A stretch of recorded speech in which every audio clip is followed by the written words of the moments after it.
of teaching, and let's see if I am able to get this in the mind of a 10-year-old, which is not easy. Mickey, how old are you? Pardon? How old are you, Mickey? Oh, Mickey, how old are you? 9. She's 9. Oh. When's your birthday? October 30th. Oh, good. One day before Halloween. That's cool. One day before Halloween. So funny enough, when I was writing this out, I actually realized at 10 years old, we were not nearly as smart, or even 9, not nearly as smart as you are at 9. And we know far less. I think, I don't know, you guys in math, you guys probably in math in school, I'm sure you guys are doing long division and probably exponents already at 9, aren't you? Yeah, she's starting. She's Yeah, starting in grade 4.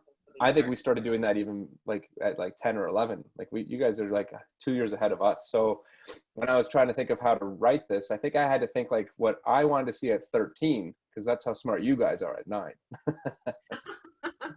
So myself, I go by the Knowledge Broker.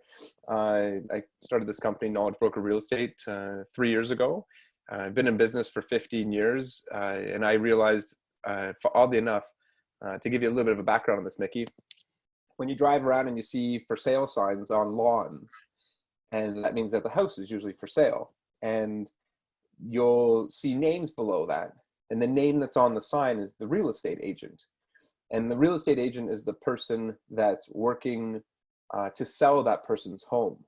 So if you can picture no different than your mom doing the mortgages for people to buy the home, and she's working with them, the real estate agent is the person that actually sells the home and does the transaction that your mom gets the mortgage for. Does that make sense? Mm-hmm. Cool. So can I dive right in? Yeah, please. All right. So you can see my screen, right? Not yet, but I think we have a slight time delay, so try again. Okay. Hang on. Let's see. Here we go. There we go. Okay. Let me just go play here. All right. You good? Yep, we can see ya. All right. So, real estate for kids. What is a kid? How old's a kid, Mickey?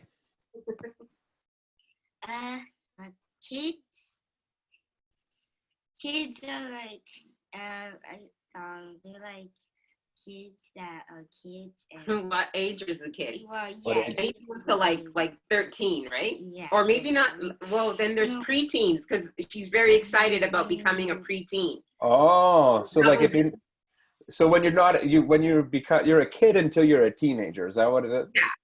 But all then right. There's a preteen age, like the double digits, so the 10s, 11s, 12s. Like that's really Fair important. enough. Very excited to be a preteen. So you're a kid until you're a preteen, we'll call it. Yeah. All right. Okay. So we're kids. So you're in your last year of being a kid. Yes. She tells me that all the time. Yeah. Okay. So for kids, then we'll consider kids, I guess we're going to call it 9 and lower, but I'd like to think that I'm still a kid I think I'm 39. Yeah, I'm still a kid. As young as you feel. 30 years. Yeah. Yeah, exactly. Okay. What we're going to talk about today, I'm going to go briefly into what real estate is, just to give like a general idea. Where is real estate? What is this thing, real estate? We look at this word real estate, and in a proper meaning, it's got a bit of like, do you know where England is, Mickey? You know, like where like the Queen of England, like that country? Yeah. So they came up with this thing called an estate, and it's kind of like, I picture like England, like think of like a big piece of property, and they call it, we're going up to the estate. And if you think about the word real, it's the fact that it's kind of like you can touch it and feel it. So if you think about it, it's just like a big property that we would call real estate. And if you consider real estate in the essence that it's a chunk of land that you can live on, it's an easy way to think about it, okay? I'm going to tell you how to buy it.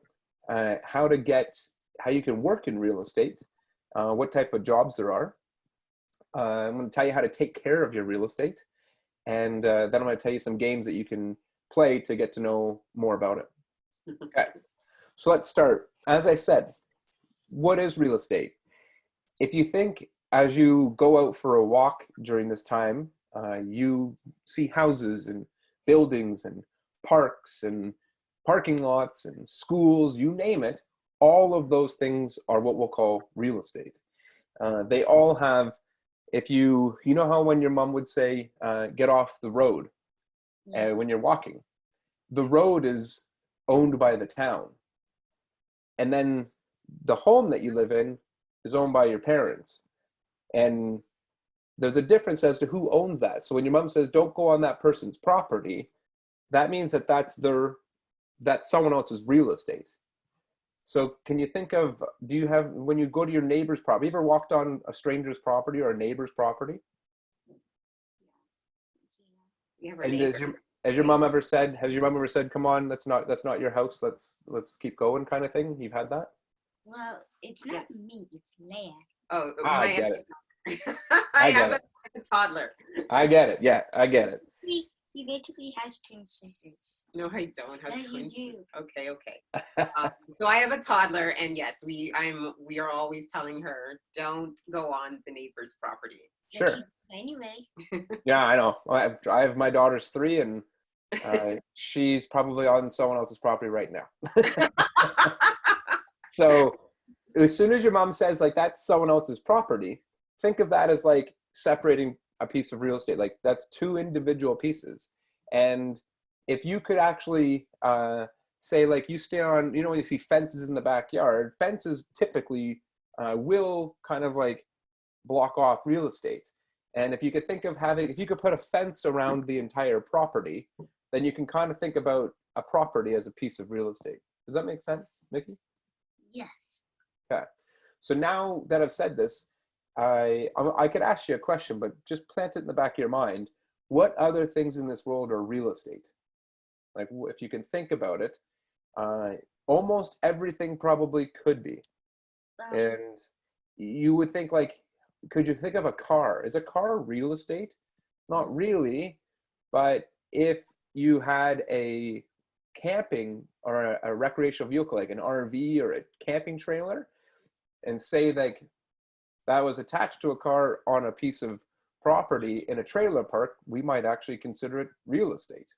So there's a lot of opportunity here to really think that real estate is a bigger thing than just one piece of property at a home.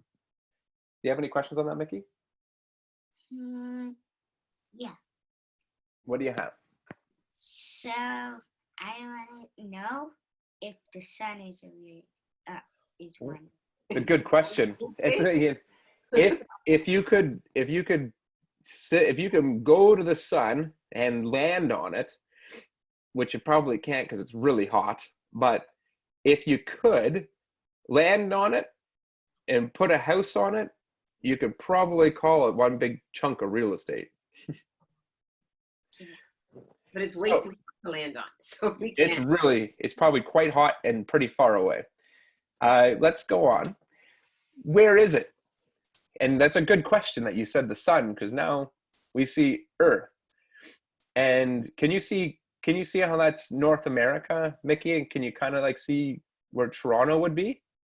Toronto would be right down here. Wait, we're in that little. Toronto would be here. Yeah, right down here in that little alcove right there. So you can kind of see where Toronto would be. And if you think about the property aspect of where like your brother is going on other people's property.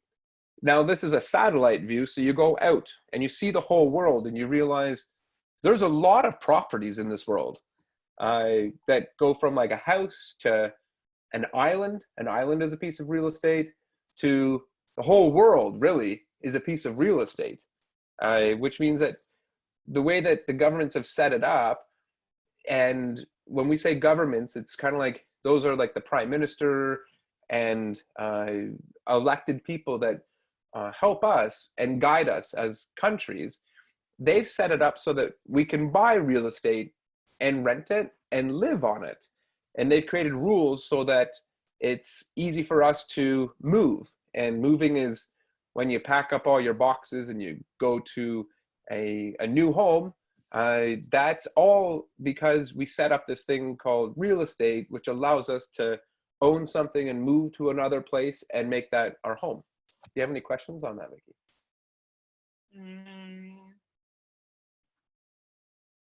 Nope. All right. So this brings me to my next point is how do you buy real estate? That's a really good question. Yeah. So we have this, you have your home that you live in right now, and your parents would own it or rent it. And there's many different ways that you can obtain real estate. And the way to buy real estate is typically through money. And when I say typically, there's a lot of different definitions of what money is. We're going to go with like a Canadian dollar bill, which is no different like your loonies or your toonies. You got to buy a house with a lot of loonies and a lot of toonies. So if you want to think about how many loonies to buy a house, we'll think of like in the Toronto area, the average price to buy a house is about $800,000. So that would be 800,000 loonies. And if you think about, I'm sure you've seen like a pile of 20 loonies, right? Mm-hmm. 800,000 loonies, I don't know, but I bet you'd probably fill a pool, like a swimming pool with loonies, and that would buy you a house. That's a lot of loonies. That's a lot of loonies. And then we wonder like, but we don't have swimming pools full of loonies. We have banks that hold our loonies for us. And these banks make it available for us to go in, and they'll give us a pool of loonies that we can buy a house with. So we take it and we give it to the person that owns the property, and then they let us get their house. Does that make sense, Mickey? Yeah. Okay. So this brings me to the next point. Who works in real estate? Well, the first one is myself, the realtor. And the realtor is the guy that as I started out, they put the sign on the lawn, and the person's name that's there when you drive by and you see Joshua Campbell or Tim Smith or whatever the name may be, that's the person that you would phone call and ask them if you could see the house, or how much the house costs, or how big is that house, or when do they want to move? And you could ask these very broad questions to the real estate agent, who will then get you all the information so that you can decide if you like the home and if you want to buy it. Does that make sense? Yeah. Cool. Then say you did want to buy it, and you went home and you sat down and you counted your loonies, and you're trying to figure out, could I buy that house? Do I like that house? Well, you would call the real estate agent and say, hey, I like that house. I want to buy it. And the real estate agent would say, great. Let's do a couple of things to make sure that this house is right for you. So we would call the next guy, which is called a home inspector. And the home inspector is someone that will come through, and he's the kind of guy that would come in and fix your taps or fix your lights, or would consider digging holes around your house to check out construction. These guys here will come to the home that you like, and they're going to put on like the flashlight, and they're going to look at the house in every nook and cranny, and they're going to try and see if there's any problems with the house, so that if you're going to buy it, you know you're not going to buy a house that, say, has water in the basement. And they can mean with swimming pools, we want them in the backyard, not in the basement. And what else would, like, Mickey, can you think of anything in a house that you would want to know about if you bought one? Elevator. Yeah, good question. Does it have an elevator? And how many people can the elevator hold? How many elevators are there? These are very good questions. So a home inspector would be able to give you a good idea about the entire home, so that when you go to buy it, you know exactly what you're buying. Does that make sense? Yeah. Great. Then we have your mom. So your mom would get called, and your mom would work with the bank to arrange this movement of all these loonies. And we don't really necessarily move trucks of loonies that would be the size of a pool. Now we do it on paper and through electronics. So your mom would do a lot of the paperwork so that you could actually buy the house, and she's going to coordinate the movement of the loonies. Does that make sense? Yes. Have you seen your mom move a bunch of loonies before? I haven't seen her touch one. No. Oh, not really. Not There's actually. there's loonies out there, but now it's becoming very like on our cell phone, right? Like we buy a lot of things with our phone, and a lot of the times with our credit cards. You'll find like in real estate, it's the same thing, but it's done with a lot of paperwork. And the people that do the paperwork are the next people, which is the lawyers. And lawyers they represent the client. So if you wanted to buy a house, Mickey, you're going to have 4 people working with you.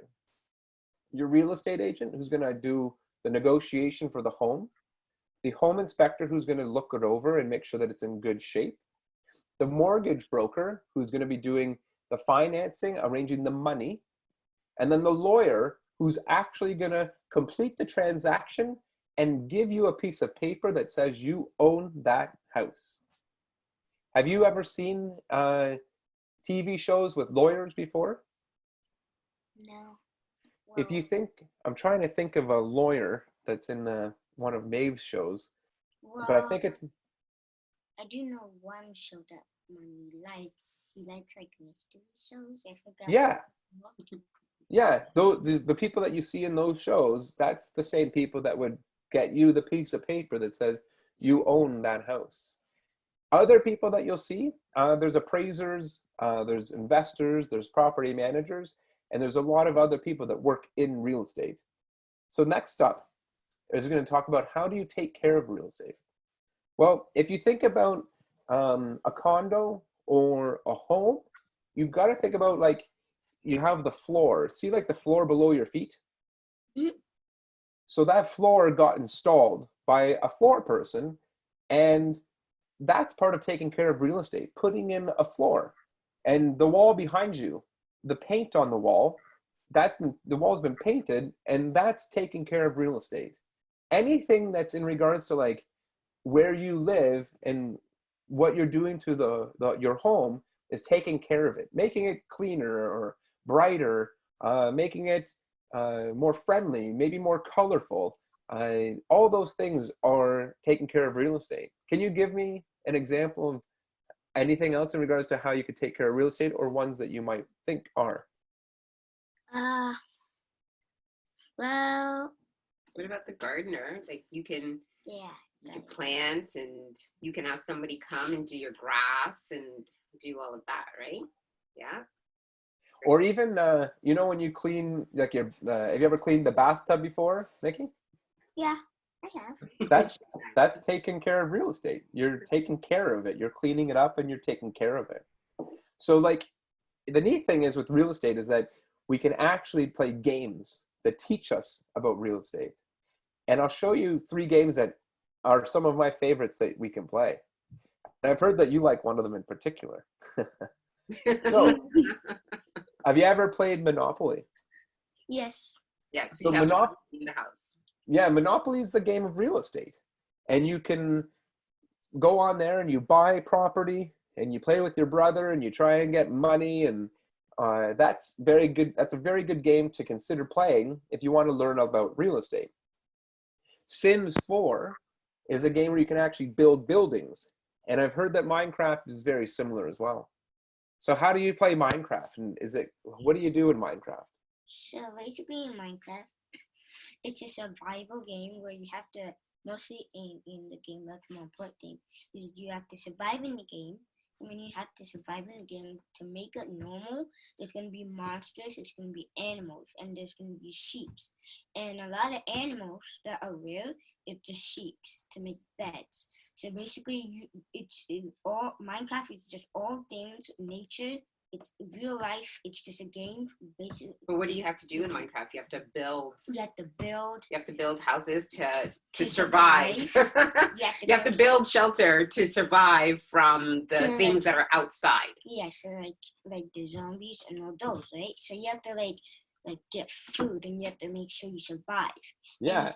And the important thing about that is that you can also build other houses for other people and sell them. And sell them like you're in like a game, right? It's like real life.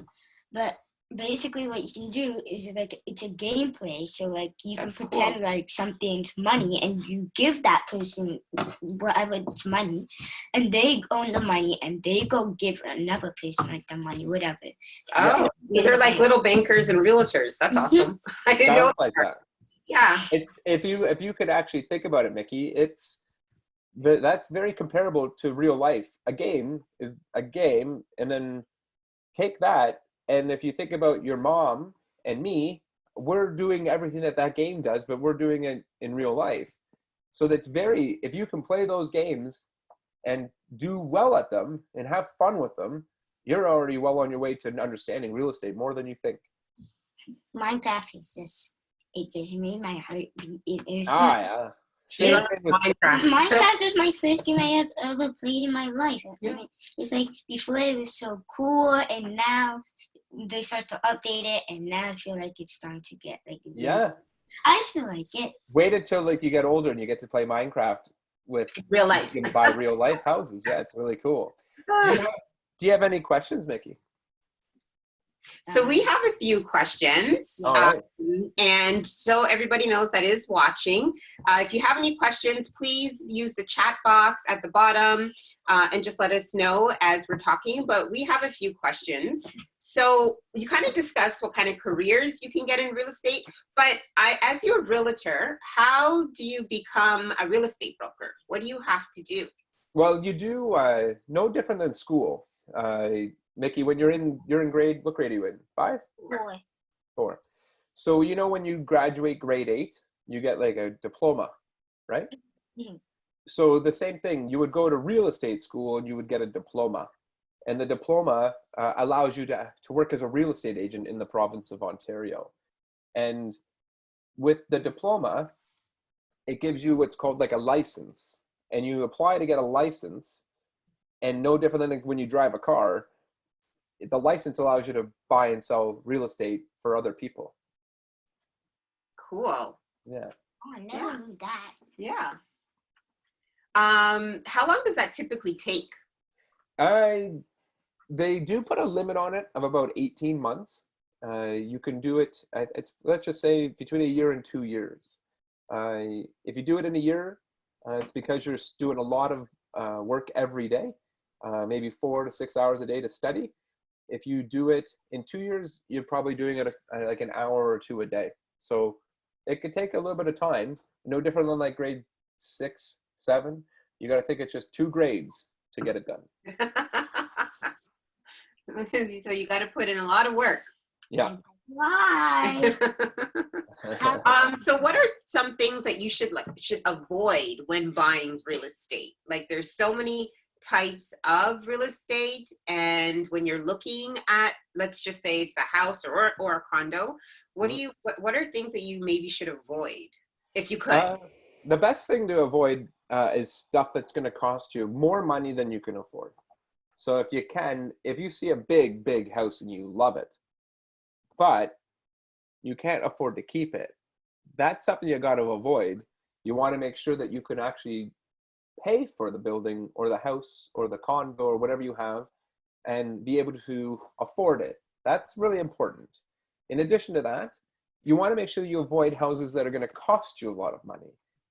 If you bought a house that had a leaky basement, maybe there's like 2 feet of water in the basement, that's going to cost you a lot of money. So you try to stay away from houses or properties that need a lot of work, unless you're open to it. But those are usually the ones you try to avoid if you can.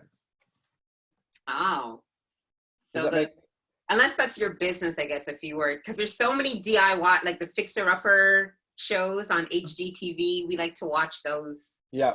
But in typical fashion, he's saying, let's avoid the ones if you don't want to have to redo the basement and flooding and mold, I guess, to get into the. Yeah, or raccoons or birds or. Raccoon. Yeah. Or if the house is kind of starting to lean a little bit, there's a few of them, but there are people out there that love those. So, yeah. I mean, if you love them, you can do them. But typically, we try to avoid houses that have a lot of surprises. And how does somebody go in choosing a property, right? Like there's condos, there's single detached homes, there's semi-detached homes, maybe you could explain what is a semi-detached. There is like townhouses. Yep. How does the person like pick what type of house they should get or property they should get? Well, the houses that you can, like houses is we'll say homes. Any home that you can live in, from, as you said, from like a house, which is a detached house is one that stands on its own with no other houses attached to it. And then you have townhouses, which is where they're actually attached and they have a shared wall. And then you have condos, which is houses that are kind of like homes that are built on top of each other. And you have them in a big block and they have an elevator and you see your neighbors live right beside you. So real estate, if you think about the different types of homes, they're all over the place. If you see someone sleeping or making dinner in a kitchen, anywhere in this world, that's realistically someone's home. And if it could be a cottage, it could be a houseboat. We've seen homes, people live on the water. There's places, there's houses in the mountains and there's houses on islands and you name it, there's people living there these days. Yeah.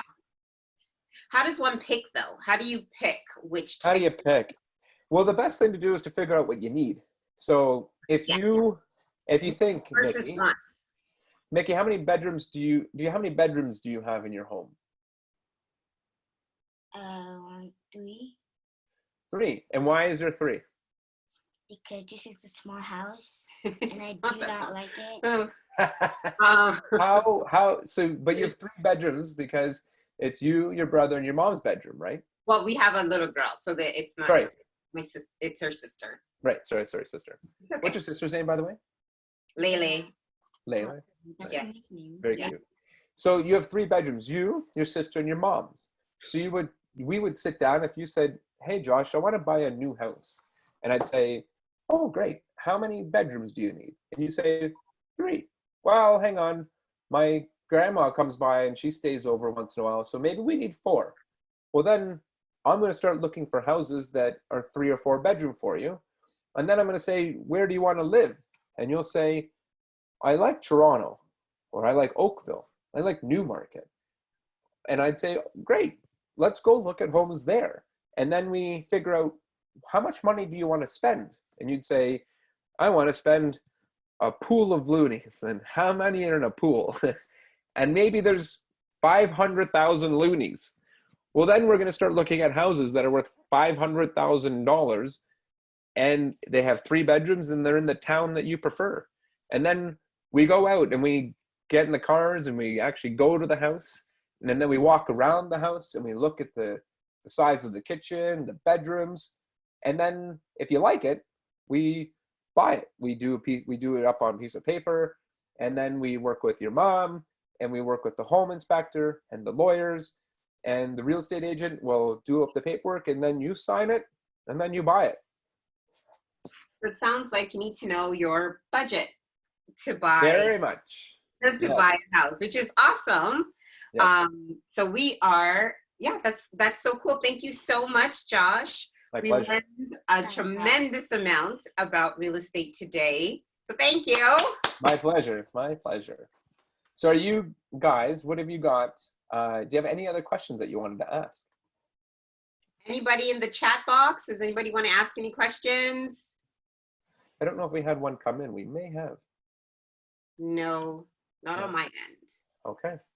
Well, if you guys have any questions or if you like to find out anything else on real estate, We do a lot of blogs on my website. And the website that I have is called Knowledge Broker. And it's www.knowledgebroker.ca. And in there's a blog section that has a lot of readings. Nikki, if you wanted to read a lot of things in there, it gives you like tips and stuff on what real estate is, how to buy it, what home is good for you, things to think about. There's lots of little information. And if you ever have any questions, you can always call me. Yep, will do. Cool. All right. Well, it was fun talking to you guys. Well, we thank you. We certainly enjoyed having you on. We learned a tremendous amount. So thank you so much, Josh. We're just going to finish up with some housekeeping items that are coming up for next week. So we always want to finish off with a question. And our question is, what would happen if kids became more financially literate? And our answer is real change that impacts the world.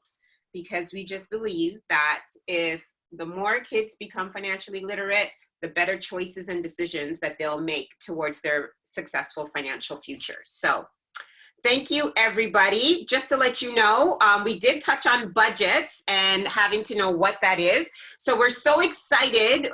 This is our schedule for our upcoming weeks. So we're going to start a mini series with April Mullings. She is a finance expert and a tax service provider. So next week, Friday, May 29th, we're going to do budgeting, right? So that's why that was awesome. That tied right in, and that's gonna help us, you know, stay on track for things. For budget. Mickey, you're getting firsthand teaching. You're learning really quickly, and it's really cool. Yeah. You should be really proud of yourself by learning all this very early. And then the following week on June 5th, we're going to start with assets and liabilities. So really, that's things that are like needs versus wants. What's truly an asset? What's truly a liability? How does that work? What is a liability? Things like that. And then on June 12th, Friday, June 12th, we're going to do taxes. Yeah. So you may not know anything much about taxes right now, or even know that they exist, but we do. We all have to pay taxes. So we're going to touch on that on June 12th. So that should be really exciting. And so as we finish up, we just like to thank everybody for joining. Please let us hear, tell us what is some other topics that you would kind of want to hear about to become tiny financial literacy ambassadors. So if you can share with us, you can either send us an email. We are on Instagram, Twitter, Facebook, YouTube.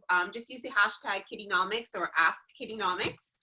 And you'll be able to find us. If you can also please like, subscribe, and hit the bell, and make sure you comment. Yes, you can. So please make sure you like, subscribe, and comment on our videos.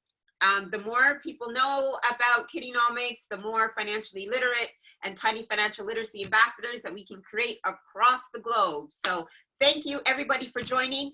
Thank you so much, Josh, for your wonderful presentation. It was awesome. My pleasure. My pleasure. Thank you, guys. Have a great day, everybody. Bye. We'll see you next week. Bye. Hope you have a great day. You too.